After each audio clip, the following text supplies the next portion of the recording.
کہنے جا رہا ہوں میں، جیسا رسول ویسا نفس رسول. بھائی توجہ رہے، اس لیے کہ تمہارے سامنے اب ایک روایت پڑھنے والا ہوں، اور وہ روایت اگر پہنچ گئی تو آج کی گفتگو کا محصل وہ روایت ٹھہرے گی. سننا، علامہ طبرانی رحمۃ اللہ علیہ عالم اسلام کے ایک بڑے محدث ہیں. ان کی حدیث کی 3 بڑی مشہور کتابیں ہیں.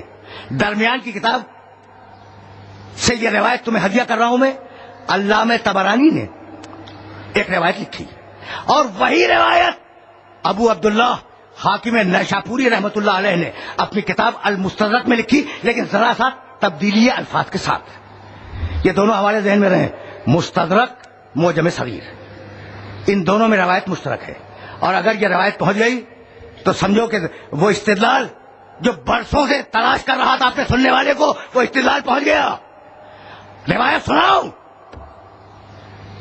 اب پوری روایت بہت طویل ہے، خلاصہ سن لو کہ جب آدم علیہ السلام کو اپنے ترک اولا کا احساس ہوا کہ غلطی تو ہو گئی، گناہ نہیں، غلطی، چوک، لغزش وہ تو ہو گئی، تو آدم علیہ السلام کو جیسے ہی ترک اولا کا احساس ہوا، انہوں نے بارگاہ الہی میں دعا مانگی. وہ دعا سننا، اسألوک بحق محمد الا غفرت علی. مالک تجھے محمد کا واسطہ مجھے بخش دے. بھائی رکے رہو، ابھی تو تمہیں میں نے آدم علیہ السلام کی دعا کا جملہ سنایا ہے، رب بات کا جملہ تو سنو. پروردگار تجھے محمد کا واسطہ مجھے بخش دے. وہی آئی، جاؤ دیکھو جامع صغیر میں دیکھنا اور مستدرک میں دیکھنا حاکم نیشاپوری کی. وہی آئی کہ ما محمد ومن محمد. آدم یہ تم کس محمد کا نام لے رہے ہو؟ یہ محمد کون ہے؟ بھائی دیکھنا، خدا کی قسم عجیب و غریب روایت ہے جو تمہیں ہدیہ کر رہا ہوں میں. آدم کہہ رہے ہیں کہ پروردگار تجھے محمد کا واسطہ مجھے بخش دے.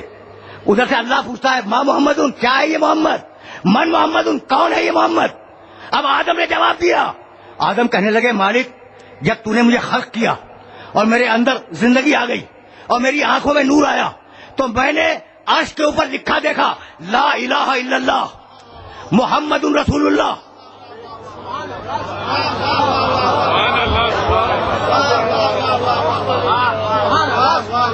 وقت نہیں ہے میرے پاس، واقعاً وقت نہیں ہے، لیکن یہ روایت ہدیہ کروں گا اور تم سے اجازت لے لوں گا. پھر سننا، آدم خلق ہوئے، ترک اولا ہوا. جب ترک اولا ہوا تو آدم نے توبہ کی اور توبہ میں کہا پروردگار تجھے تیرے محمد کا واسطہ مجھے بخش دے. پروردگار نے پوچھا یہ جس محمد کا تم نام لے رہے ہو یہ ہے کون؟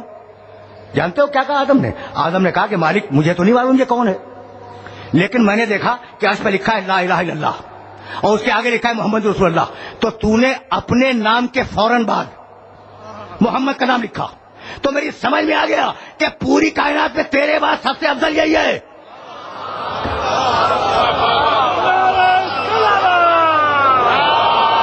سننا بھائی،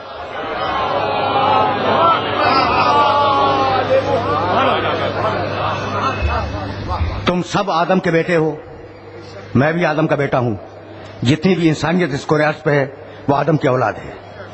آدم کے بیٹے گزرتے رہے، آدم کے بیٹے موجود ہیں، آدم کے بیٹے قیامت تک موجود رہیں گے. ہم سب آدم کی اولاد ہیں، ٹھیک ہے. تو آدم کا پہلا آرگومنٹ، پہلا استدلال تم نے دیکھا. آدم نے دلیل کیا دی؟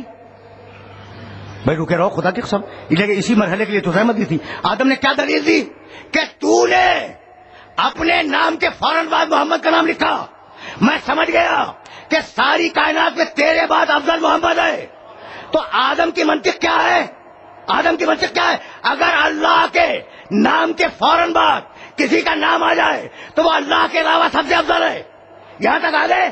فرائض السنتین ہموینی حضرت عبداللہ ابن مسعود بیان فرماتے ہیں اور ہموینی اسے تحریر کرتے ہیں کہ پیغمبر اکرم جب معراج سے واپس آئے، عبداللہ ابن مسعود چھوٹے صحابی نہیں ہیں، جلیل القدر صحابی ہیں، وہ بیان کرتے ہیں کہ جب پیغمبر اکرم معراج سے واپس آئے اور ہم سب بیٹھے ہوئے تھے اور معراج کے واقعے سن رہے تھے تو میرے نبی نے کہا کہ میں نے عرش پر لکھا ہوا دیکھا لا الہ الا اللہ محمد رسول اللہ. علی ولی اللہ